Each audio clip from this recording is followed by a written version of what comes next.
Life is pain. You know how many times I wanted to just give up? How many times I've thought about ending it? Life is hard.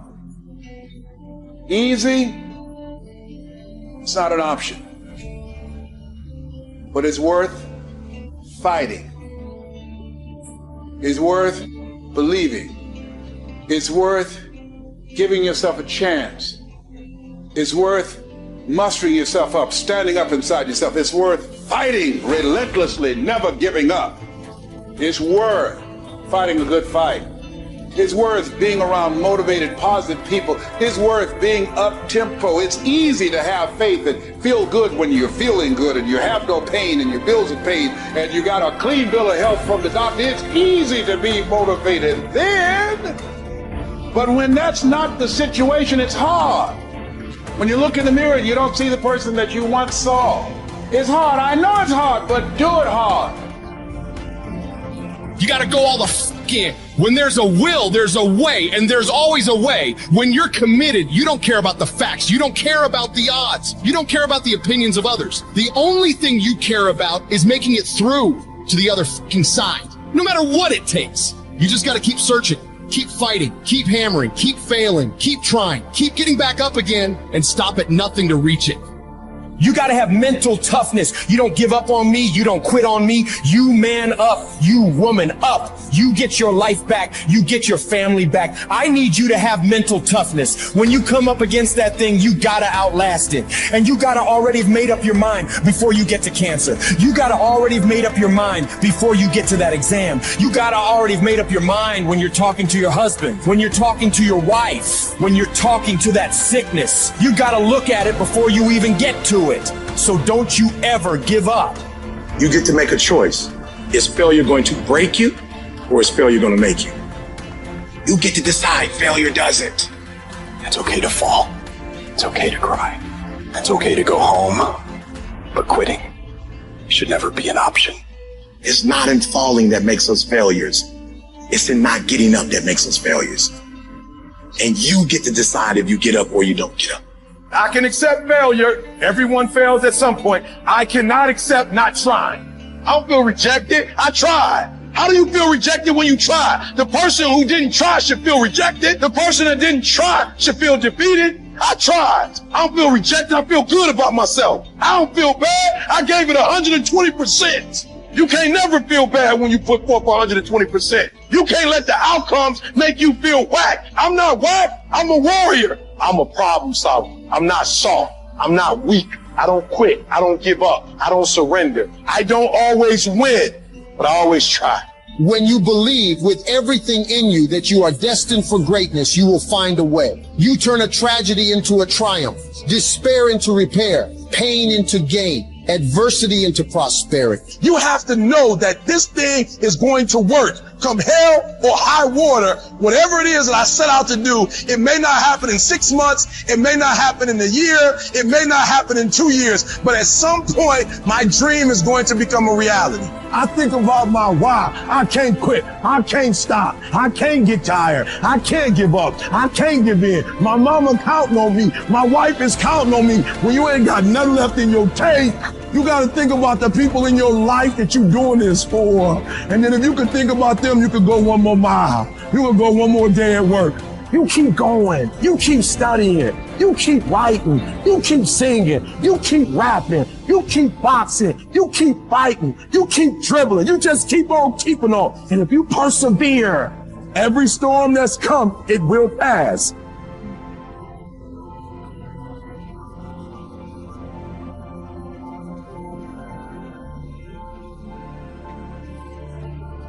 Do you know abundance is our birthright? Abundance is our birthright, and everywhere you look, you see abundance. Everywhere you look. There's an abundance of leaves on the trees. There's an abundance of snow in the ground.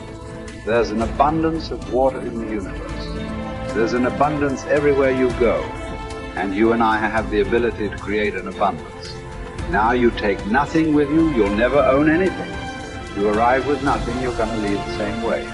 It's like somebody said, you come in with no hair and no teeth, no money, that's the way you leave. But while you're here, you can enjoy an abundant life. You can have all of whatever it is you want, but you have to earn it. Now, what would abundance be in your life? What would abundance be? To one person, it may be different than to another. But understand this, it all starts in our mind. Most people are letting what they have now control how they see themselves. They let their bank account control them. They let the friends they have control them. They let their conditions or circumstance control. That's not where we want to go. We want to go inside. Everything starts from the inside out. So let's start over. Let's start over. If life isn't the way you want it now, make up your mind, you're going to start over. You're going to sit down, you're going to write out how you do want it. Now we want abundance. We want an abundance of friends. We want an abundance of money. We want an abundance of all the good things in life that make us more comfortable and have us enjoy life to a greater degree. And you know, we can have it, but we've got to understand we can have it. We've got to understand that we have infinite potential locked up within us. We've got a marvelous mind. We can think anything we want. You know, Viktor Frankl spent the war years in a concentration camp. And he said, regardless of the intellectual or physical abuse he was subjected to, no one could cause him to think something he didn't want to think. All the great leaders, all down through history, they have been complete, unanimous agreement. We become what we think about. Well, don't think lack and limitation. Think abundance in whatever you want. See yourself with plenty, with abundance. Hold the image and then just think, how can I get this? By continually seeing yourself with it, the way to get it will start to come to your mind. You will attract whatever you need because you're getting on an abundant frequency, and it will all start coming into your life. As you move towards it, it'll come towards you. Abundance, it's your birthright. You've got to decide on it. Enjoy it. You know, if you can survive the temporary pain in your life, and all pain is temporary, if you can survive the temporary, on the other side of temporary pain, you need another version of yourself, another insight about yourself. And that's why it's so important to grow as a person, because the more we grow and become a new person, we can help those that used to be like us. And that's why you and I are so addicted to growing and learning, and we're curious, because if you used to be a broken person, and you no longer are quite as broken, you can help broken people. If you used to be broke financially and you no longer are, you can help people. Whatever you do for a living, at one time you didn't know about it, and now you do. You can help those who need to know about it. And so you're immensely qualified if you understand the power of doing one more. 95% of people have an operating system in their mind where they operate out of history and memory. 5% of humans operate out of vision and imagination. So the reason we're so much happier, I believe, when we're children is we have no history and memory. So we operate out of imagination and dreams and vision. But at some age, some people it's 5 years old, some it's 8, some it's 18, some it's 28. They create a history, and that history then becomes the operating system. So even if they take on a new behavior or tactic, they're operating out of a pattern of thought and belief that's historic and memory-based. And so the number one thing I would say is begin to operate out of your imagination again, out of your vision again. Create from that place. If you create from that place, now you're not tied to the result in that moment. You're giving yourself space to imagine and create something new in your life. You're the product of who you hang around. How do I know if they serve me or not? Here's one way to just deduce this, because they could be beautiful people who care about you, and they might even support you. But when you're with them, what are you ever have those friends you're with them, you're like, you remember when, you remember that party, remember that thing? Yeah. And if your friends are constantly bringing you to the filtration system of memory and history all the time, think this through.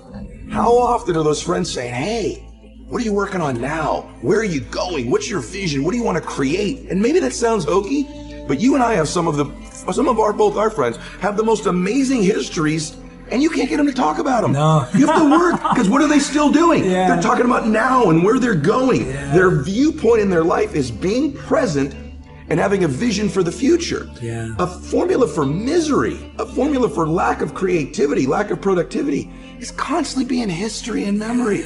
Even if it's good, it doesn't serve us. And for most of us, it's not good. And we keep living from it or trying to move away from it. Create a new future. Don't move away from the past. Create a brilliant, imaginative, curious, vibrant vision for your life. Yeah. Love for something is in the present moment also, right? Love is not just for the past. And it's funny how important one day is now. When my dad got sick, my dad got cancer. When he first got sick, he goes, hey, my dad was a dude. He goes, look, I'll fight this one time. Okay, I'll do your little chemo and your surgery, but I'm not gonna pour poison into my body. I'm not gonna lose my hair. I'm not gonna deteriorate. I'll give this thing a shot once. If it doesn't work, I'm out. That led to 8 years of me fighting. Chemo, radiation, proton therapy, surgery, chemo, experimental chemo, and he did lose his hair and he was in pain. And I'd say to my dad, I say, Dad, you're suffering so much. You said you wouldn't suffer. He said, no, Eddie, I'm in pain, but I'm not suffering. I choose not to suffer. And I'm not suffering because I get to see my grandkids again. And I said, Dad, why are you doing this? And he said, you only understand the power of one day when you're threatened with never having another one. I'll do anything for one more day. Get to be with you one more time. Give your mom a kiss one more time. Maybe I'll see one of my granddaughters get married. And he goes, I'll do anything for one more day. And when we begin to think of our life that way, the power of right now and having one more moment and one more minute is so beautiful. It's so blessed. It's so big. It's so amazing. Why would we spend that minute in history? Why would we spend that minute in the past when we could be fully present in creating the future?